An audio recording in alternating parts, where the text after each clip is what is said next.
이름으로 기도합니다. 아멘. 오늘 생명에 이르는 회개에 대해서 여섯 번째 시간을 좀 갖는데요. 생명에 이르는 회개는 무엇입니까? 이런 질문에 답변은 이렇죠. 생명에 이르는 회개는 구원의 은혜이며 이를 통해 죄인이 자신의 죄를 철저히 깨닫고 그리스도 안에 있는 하나님의 자비를 이해해 자신의 죄에 대해서 슬퍼하고 미워해 그 죄에서 떠나 하나님께로 돌아서서 새로운 순종을 최고의 목적으로 삼고 노력하는 것입니다. 오늘은 생명에 이르는 회개 이제 마지막 시간을 좀 갖겠는데요. 네 번째 시간입니다. 생명에 이르는 회개 네 번째. 죄에서 이제 돌아서서 하나님께로 돌아간 죄인은 하나님께 이제 순종하는 것을 최고의 목적으로 삼고 새로운 순종의 삶을 살기 위해서 노력한다라는 거예요. 이것을 이제 복음적 순종이라고 부릅니다. 이러한 순종이 필요한 이유는 아직도 우리의 심령에 부패성이 남아 있죠. 육신은 여전히 죄 가운데 거하려고 하기 때문에 그래서 하나님께 순종하기 위해서 노력하고 또 죄를 짓지 않기 위해서 애를 쓰는 것이 이제 필요한 거죠. 물론 이것은 우리 자신의 능력으로 되는 것이 아니기 때문에 더욱 하나님의 은혜에 의지하게 되는 거죠. 한번 저를 봐주시면요. 우리가 회개하는 것도 또 회개의 소극적인 거는 이제 하지 않는 거죠, 그죠? 그 하던 거를 이제 멈추는 거고, 적극적인 거는 그 이제 하나님께로 돌이키는 거니까 회개니까 하나님을 위해서 우리가 순종하는 삶, 이게 이제 회개죠. 이 모든 게 우리에게 필요한 거지만 동시에 이건 은혜다라는 거죠. 우리가 회개해서 우리의 죄를 고백하고 또 돌이키고 또 하나님을 향하여 사는 이 모든 순종의 삶, 이와 같은 것들이 다 하나님의 은혜예요. 은혜면서 동시에 또 우리가 그 의지를 또 피력을 해야 되는 거죠. 이제 이 두 가지가 굉장히 이제 중요한 겁니다. 어떤 면에서는 뭐 은혜 임하기 전까지 난 못하니까 어쩔 수 없는 거 아니야? 이거는 굉장히 완고한 마음이에요. 그 알면서도, 그러니까 그런 거를 은혜가 좀 떨어져도 우리가 회개하려고 하는 그런 속에 또 은혜가 임하면서 다시 해보게 되는 거거든요. 그러니까 이 두 가지를 딱 무자르듯이 하는 게 아니라 같이 가되 그 중심에는 하나님의 은혜가 앞선다라는 것을 우리가 알고 회개하려고 계속해서 애를 쓰는 거죠. 그러면서 점점 무너지면 또 주님 앞에 또 긍휼을 구하고, 회개하는 게 쉽지 않잖아요. 우리의 죄를 고백하고 그걸 끊어내고 그걸 돌이키고 하나님을 위해 산다. 그러니까 더 하나님의 은혜를 의지할 수밖에 없는 존재라는 것을 깨달으면서 주님 앞에 엎드리는 거죠. 그래서 우리가 신앙생활을 잘한다 그럴 때는 이제 어린아이 같이 된다는 거죠. 어린아이 같이 하나님만, 부모님을 막 절대적으로 의지하듯이 하나님만을 절대적으로 의지하는 자. 모세를 보도 그렇고 또 사도 바울도 보면 그렇고 점점 하나님만 의지하는 게 겉으로 볼 땐 약해 보여요. 그죠? 하나님만 의지하고 기도하고 더 기도할 수밖에 없습니다. 저는 더 하나님을 의지할 수밖에 없습니다. 저는 이런 말을 들으면 약하기 그지없잖아요. 약해 보일 수 있잖아요. 근데 그 약함이 강함이 돼 버리는 거죠. 그게 이제 올바르게 우리가 신앙생활을 하고 있구나라는 그걸 알 수 있는 바로미터와 같은 거죠. 그래서 히브리서 2장 18절 보면 그가 시험을 받아 고난을 당하였은즉 시험 받는 자들을 능히 도우실 수 있다. 그러니까 예수님은 우리를 능히 도우실 수 있는, 그러니까 이분을 우리가 의지할 수밖에 없죠. 예수님을. 또 히브리서 4장 15, 16절도 보시면 우리에게 있는 대제장은 우리의 연약함을 동정하지 못하실 리가 아니요 모든 일에 우리와 똑같이 시험을 받으신 이로되 죄는 없으시니라. 그러므로 우리는 긍휼하심을 받고 때를 따라 돕는 은혜를 얻기 위해서 도와주는 은혜가 있거든요. 그래서 은혜 보좌 앞에 담대히 나아갈 거라. 은혜 보좌 앞에 담대히 나아가는 거, 이거는 이제 우리가 막 해야 되는 건데, 우리가 은혜 보좌 앞에 담대히 나가는 게 우리의 목적은 아니거든요. 은혜를 받는 게 목적이니까. 그게 돕는 은혜거든요. 그러니까 그 은혜를 우리가 이제 갈망하고 구하고 찾고 이제 그렇게 할 필요가 있는 거죠. 그래서 이게 같이 돌아가요. 하나님의 은혜가 정말 절실합니다. 내 힘으로는 회개할 수가 없습니다. 하나님을 위해 살아갈 힘이 너무 없습니다. 주여 도와주세요. 주여 불쌍히 여겨주세요. 저를 붙들어 주세요. 이제 이와 같은 마음이 이제 우리들 가운데 있으면서 이제 회개하고 주의 말씀대로 순종해 살려고 애를 쓰는 삶, 이게 이제 생명에 이르는 회개적 삶이다라는 거예요. 근데 그 순종은 우리가 또 봐야 될 게 부분적인 이제 순종이 아니다.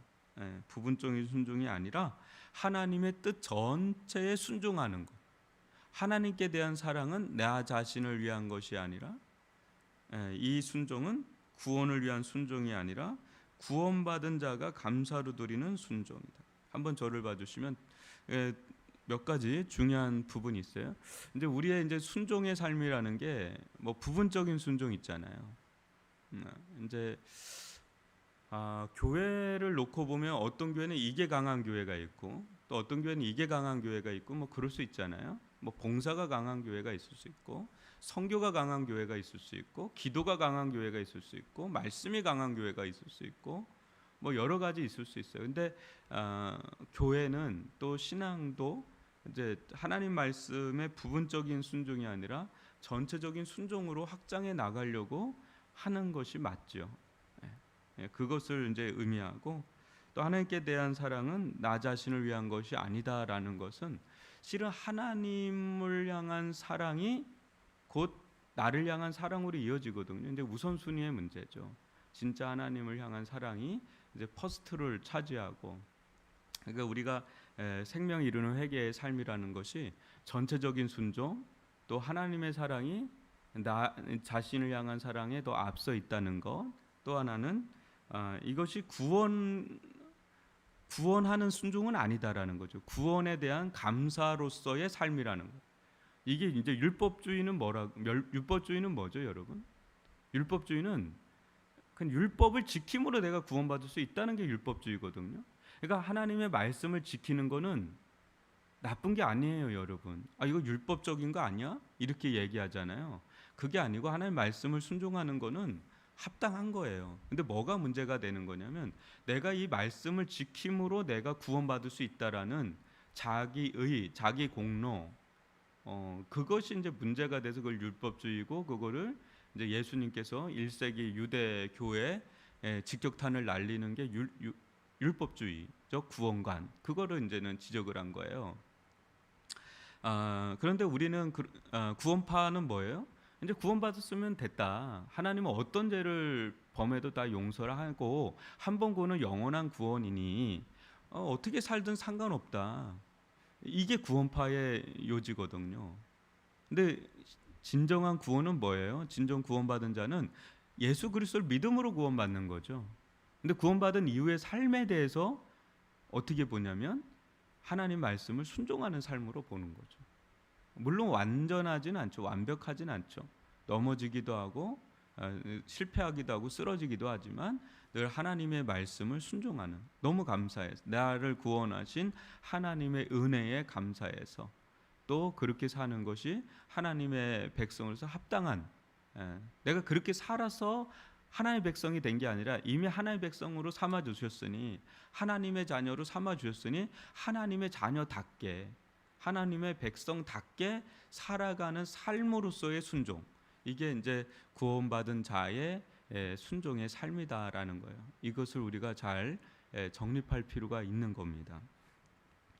그래서 디모데전서 4장 8절 9절을 10절까지를 보면 육체의 연단은 약간의 유익이 있으나 경건은 범사에 유익하니 금생과 내생에 약속이 있느니라. 미쁘다 이 말이여 모든 사람이 받을 만하도다. 그러니까 어떤 한두 사람만 받을 만한 말이 아니라 모든 사람이 받을 만한 말이 뭐냐면 육체의 연단, 여기서는 레슬링을 가리킵니다.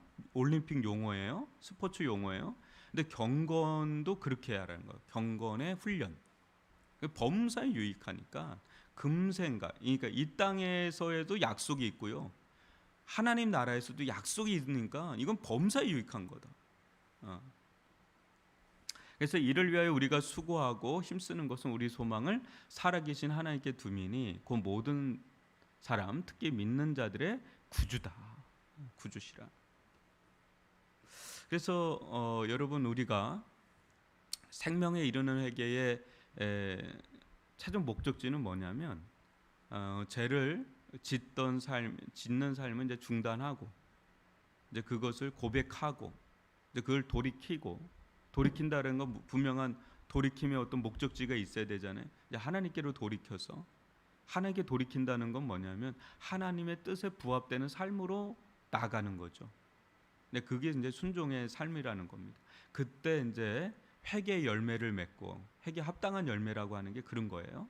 회개 합당한 열매를 맺고 순종의 열매를 맺는, 하나님과 이제 샬롬의 관계가 형성이 되는 그 생명이죠. 그게 생명과 평안을 누리게 되는 그런 은혜를 누리게 된다는 거죠. 그래서 여러분, 존 칼빈이 늘 얘기하는 게, 우리 거룩, 성화는 곧 회개다라고 하는 말이 그런 거예요.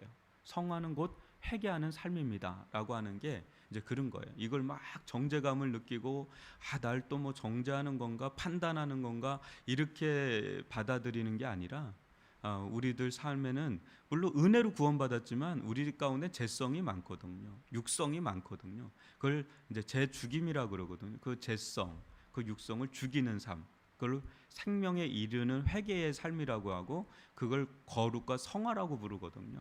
그래서 이런 일련의 하나님의 말씀 우리가 안다면 가장 즐거이 해야 될 것 중에 하나가, 하나님의 말씀도 있고 기도도 있고 있지만 회개하는 삶. 그러니까 회개하는 게 늘 가슴이 아파요. 이게 막 가슴을 치고 애통하고 슬퍼하고, 또 그 속에서 기쁨이 있어요.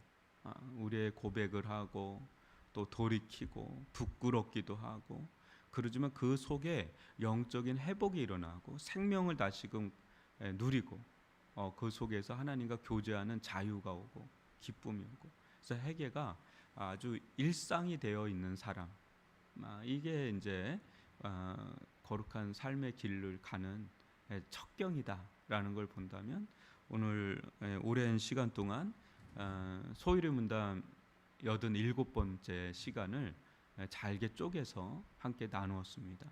여러분들 신앙생활에 이 생명에 이르는 회개 하나만 잘 우리들의 신앙에 잘 정착이 돼도 날마다 새로워지는 그 은혜를 경험하게 될 수 있는 길이 열렸으니, 성령 안에서 주의 말씀 앞에 우리의 생각과 마음의 심령 깊은 곳까지도 이렇게 조명을 받아서 그 작은 거 하나마저도 아파하고 부끄러워하고 슬퍼하고 미워하고 그걸 내버릴 수 있는 그 강한 힘, 영적인 힘, 깨어있음, 이런 것들이 우리 안에 이제 살아 있다면 굉장히 이제 우리가 변화되고 성장하고 성숙해지는 계기가 된다는 것. 우리가 마지막 숨을 거둘 때 회개의 눈물을 쭉 흘리잖아요. 근데 그게 일상의 삶이 된다면, 일상이 늘 주님 안에 죽고 주님 안에 사는 이 회개의 삶이라는 건 정말로 성도들이 누리게 되는 가장 큰 특권이고 은혜다라는 것을 이제 안다면, 여러분, 이 회개의 영성 우리들 가운데 충만히 허락하여 달라고, 하나님을 향하여 열렬하게 살아갈 수 있는 은혜와 힘을 달라고 기도하는 저와 여러분이 되기를 바랍니다. 이 말씀